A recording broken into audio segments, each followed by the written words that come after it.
श्री गणेशाय नमः। जटाटवी गलज्जल प्रवाह पावितस्थले गले वलम्ब्यलम्बितां भुजङ्गतुङ्गमालिकां डमड्डमड्डमड्डमन्निनादवड्डमर्वयं चकार चण्डताण्डवं तनोतु नः शिवः शिवम्।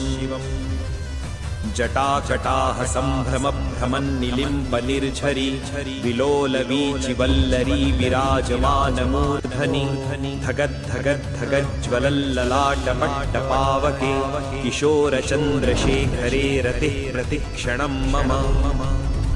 धराधरेन्द्रनन्दिनी विलासबन्धुबन्धुर स्फुरद्दिगन्तसन्ततिः प्रमोदमानमानसे कृपाकटाक्षधोरणी निरुद्धदुर्धरापदि क्वचिद्दिगम्बरे मनो विनोदमेतु वस्तुनि।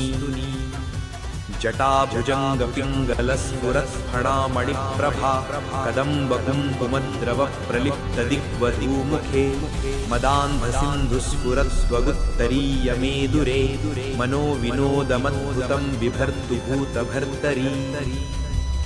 सहस्रलोचनप्रभृत्य शेषलेखशेखर प्रसूनधूलिधोरणी विधूसराङ्घ्रिपीठभू भुजङ्गराजमालया निबद्धजाटजूटकः श्रियैथिराय जायतां चकोरबन्धुशेखरः।